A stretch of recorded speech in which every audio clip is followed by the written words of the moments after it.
नमस्कार साथियों, आपके अपने YouTube चैनल जीके बील शरण पे आपका स्वागत है। पिछले वीडियो में हमने हमारा राजस्थान जो कि कक्षा 6 की पाठ्य पुस्तक है, एनसीईआरटी पर है। एनसीईआरटी की भाग प्रथम है यह हमारा राजस्थान का, इसका पहला अध्याय देखा था हमने। राजस्थान अध्ययन से या हमारा राजस्थान या राजस्थान जीके से संबंधित एक श्रृंखला शुरू की थी। इसमें हमने कक्षा 6 से शुरुआत की है, जिसमें हमारा राजस्थान भाग प्रथम का पहला अध्याय देखा। इस वीडियो में हम राजस्थान का इतिहास, जो कि हमारा राजस्थान का भाग सेकंड प्रथम का यानी कक्षा 6 का दूसरा पार्ट है, इसमें राजस्थान का इतिहास है। इसको अपन इस वीडियो में हम संक्षेप में सार संग्रह के रूप में देखेंगे। इससे संबंधित अपन इसकी चर्चा करेंगे। तो हम इसको देखते हैं। तो ये अध्याय दूसरा है, राजस्थान का इतिहास। इसमें अगर अपन बात करें, इसमें राजस्थान के इतिहास के संबंधित प्राचीन काल में जो भी था उसके बारे में है। तो इसमें जो प्राचीन समय राजस्थान को किन नामों से जाना जाता था, विभिन्न जनपद क्या थे, अंचल क्या थे, विभिन्न जनपदों के बारे में, जनपद क्या थे, राजस्थान में कौन कौन से जनपद थे, अंचल क्या थे, इस क्षेत्र के भौगोलिक क्षेत्र में रहने वाली जातियों के आधार पर जो नाम थे उनका आधार पर जाना जाता था। इसके बारे में अपन चर्चा करेंगे। अब अगर अपन बात करें तो प्राचीन काल में प्राचीन भारत के आर्यों ने, अगर बात करें प्राचीन भारत के आर्य थे, आर्यों ने भारत में आए थे। आर्यों ने भारत में क्या किया था, छोटी छोटी बस्तियों को मिलाकर अपने राज्य और जनपदों को निर्माण किया था। राज्य तथा किनका किया था, जनपदों को निर्माण किया था। महाभारत और संहिता ग्रंथों में इन जनपदों को उल्लेख मिलता है। इन जनपदों को उल्लेख कहाँ पर मिलता है, महाभारत में मिलता है।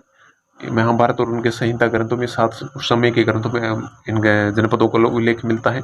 इसमें अगर पहले जनपद की बात करें तो पहला जनपद उल्लेखित है मरुकांतार है। तो मरुकांतार की बात करें, ये ऋग्वेद में हमारे पौराणिक ग्रंथों हैं, उनमें रामायण, चरक संहिता, ऋग्वेद के जिस समय हमारे पौराणिक ग्रंथ थे, रामायण, चरक संहिता, महाभारत, व्रत संहिता, मरुकांतार, मरु प्रदेश का उल्लेख मिलता है।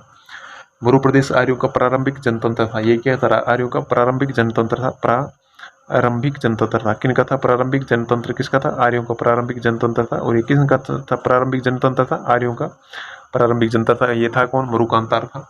इसकी अगर बात करें, इसमें कुछ विस्तार हुआ था उसके बाद में, जैसे मरु आ गया, जंगल आ गया, और उसके बाद अगर आगे की बात करें तो इसमें मद्र आ गया। तो पहाड़ी जो अरावली का क्षेत्र आता है उसको मद्र कहा गया, तो उसको इस तरह विभाजित हो गया। अब अगर हम बात करें जंगल प्रदेश की बात करें, बीकानेर के आसपास, वर्तमान बीकानेर आसपास के क्षेत्र को जंगल प्रदेश कहा जाता था। और इस जंगल की राजधानी क्या थी, अही छत्रपुर थी। तो अही छत्रपुर थी। अही छत्रपुर वर्तमान में क्या था, नागौर है। वर्तमान में ये कौन है, नागौर है। नागौर को क्या कहा गया था, अही छत्रपुर कहा गया था। ये इस जंगल प्रदेश की क्या आगे, राजधानी आगे जंगल प्रदेश की ये अही छत्रपुर था। वर्तमान नागौर होता है। तो इसमें यहाँ पर क्या था, यहाँ पर नागौर की चर्चा करें तो यहाँ पर नागौर में कहा गया है, यहाँ पर भगवान श्री कृष्ण और बलराम थे, उनके भाई थे, और वो द्वारिका जाते समय यहाँ पर उनसे होकर गुजरे थे नागौर के क्षेत्र से। तो यहाँ पर ये छत्रपुर आ गया, नागौर का क्षेत्र। इसी क्रम अगर अगला जनपद देखें तो मत्स्य जनपद आता है। मत्स्य जनपद, तो मत्स्य जनपद की बात करें, इसका उल्लेख भी कहाँ पर मिलता है, ऋग्वेद में मिलता है। ऋग्वेद में इसका उल्लेख मिलता है। और मत्स्य जनपद की राजधानी की बात करें, यहाँ पर कौन आ गई, ये विराट नगर, या इसी को अपन क्या कहते हैं, विराट कहते हैं। तो ये विराट मत्स्य जनपद की राजधानी थी। ये जयपुर का आसपास का क्षेत्र आ गया, वर्तमान में जयपुर के आसपास का क्षेत्र आ गया। तो इसको मत्स्य जनपद की राजधानी थी। और इसको चीन की यात्री कौन था, युआन चुआंग था। युआन त्सयांग ने भी इसका वर्णन किया था। ये कौन था, चीनी यात्री था। इसने युआन चुआंग ने इस मत्स्य जनपद, ये विराट इसकी ये नगर इसकी राजधानी थी, तो राजधानी इसका वर्णन किया था। इसी क्रम में अगर अगले जनपद की बात करें, अगर राजस्थान के इन मुख्यतः जनपदों में बात करें तो इसमें अगर अगला जनपद बात करें तो ये कौन सा आता है, सूरसेन आता है। सूरसेन जनपद आगे, भरतपुर, अलवर में तो मत्स्य जनपद आगे, तो अलवर और जयपुर के क्षेत्र में आगे, अलवर और जयपुर के क्षेत्र का। लेकिन सूरसेन जनपद आगे, ये कहाँ पर गया, भरतपुर, धौलपुर और करौली का जो क्षेत्रफल था, तो 3 जिलों को वर्तमान में क्षेत्रफल है, उसको सूरसेन कहा गया। और सूरसेन की राजधानी क्या थी, मथुरा इनकी राजधानी थी। मथुरा जो वर्तमान यूपी में है, तो मथुरा इसकी राजधानी थी। और सिकंदर के समय सूरसेन का उल्लेख भी मिलता है। सिकंदर का समय, सिकंदर जो महान आया था, आया था, उस टाइम में भी सूरसेन का उल्लेख मिलता है। और इसी क्रम में अगर अपन बात करें आगे की तरफ, अगला जनपद देखते हैं, तो अगला जनपद देखें तो इसमें आता है सीवी जनपद आता है। तो सीवी जनपद की बात करें, ये आधुनिक उदयपुर के आसपास का क्षेत्रफल आ गया।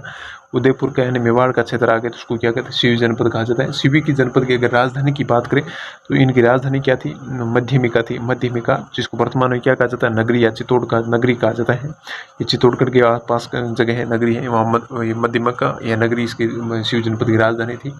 और इस प्राचीन भाग था ये शिव जनपद का, इसको मेदपाट या प्रागवाट भी कहा जाता है। इसको प्राचीन भाग था, इसको क्या कहा जाता है, पाठ कहा जाता है, या इसी को अपन क्या कहते हैं, परागवाट भी कहते हैं, परागवाट है।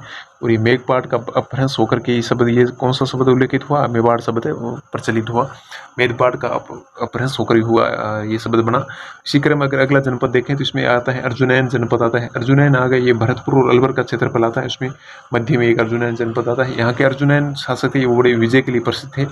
तो यहाँ पर विदेशी क्षत्रपों ने यहाँ पर को परास्त किया था, विदेशी क्षत्रपों को परास्त किया था। क्षत्रप को अगर बात करें तो प्रांत का मुख्य होता है।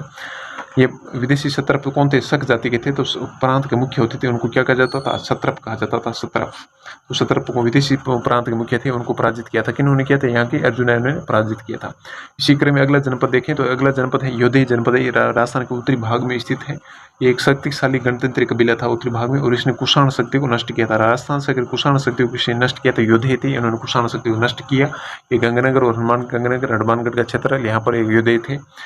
इस तरह राजस्थान में गुप्त काल तक ये कब तक ये जनपद ये कब तक जनपद वगैरह कब तक रहे थे, गुप्त काल तक रहे थे। गुप्त काल तक राजस्थान के जनपद थे। उसके बाद राजस्थान जनपद आगे के, मतलब अगर जनपद की बात करें, जनपद आगे के छोटे टुकड़ों में बंटता गया। उसको जैसे वर्तमान मेवाड़, वागड़, मारवाड़, हाड़ौती, ढूंढाड़, मेवाड़, इस तरह क्षेत्रों में बंटता गया।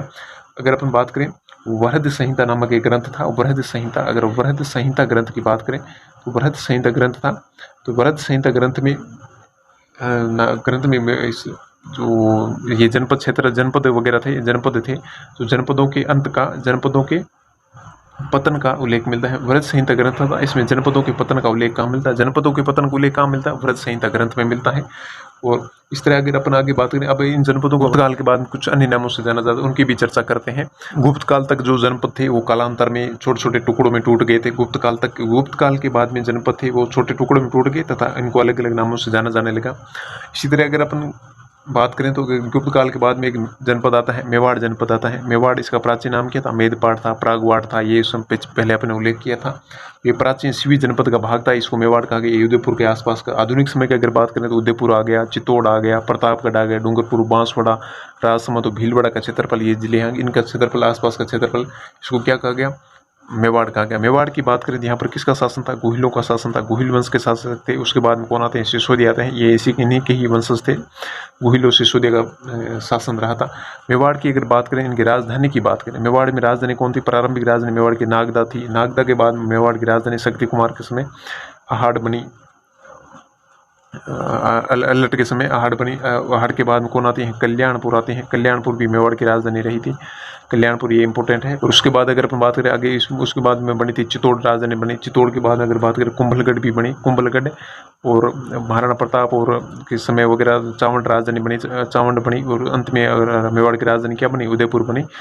उदयपुर है ये मेवाड़ की राजधानी रही थी, एकीकरण के समय तक रही थी। एकीकरण के समय तक उदयपुर मेवाड़ की राजधानी रही। इसी क्रम में अगर अगला क्षेत्र की बात करें, अगला क्षेत्र की देखें तो इसमें आता है, अगर मुख्य क्षेत्र की बात करें, वागड़ आता है। वागड़ किसे कहा गया था, ये डूंगरपुर बांसवाड़ा का क्षेत्रफल था, डूंगरपुर बांसवाड़ा का क्षेत्र था, इसी को क्या कहा गया, वागड़ कहा गया। वागड़, और वागड़ के अंदर कौन कौन आते हैं, डूंगरपुर आता है और ये कौन आता है, बांसवाड़ा आता है।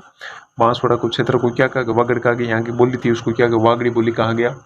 और इस बोली को क्या कहा गया, यहाँ के क्षेत्रफल की बोली थी, बोली को क्या कहा गया, वागड़ी कहा गया। नेक्स्ट अगर इसी क्रम में अगर देखें तो इसमें अगला क्षेत्र आता है तो उसको अपन क्या कहते हैं, मारवाड़ कहते हैं। तो मारवाड़ के अंदर बात करें तो ये जैसलमेर, जोधपुर, बाड़मेर और पाली, सिरोही आसपास का क्षेत्रफल था, इसको मारवाड़ कहा जाता है। मारवाड़ की अगर बात करें तो यहाँ पर किनका शासन था, राठौड़ों का शासन था, राठौड़ों का शासन था, राठौड़ वंश का।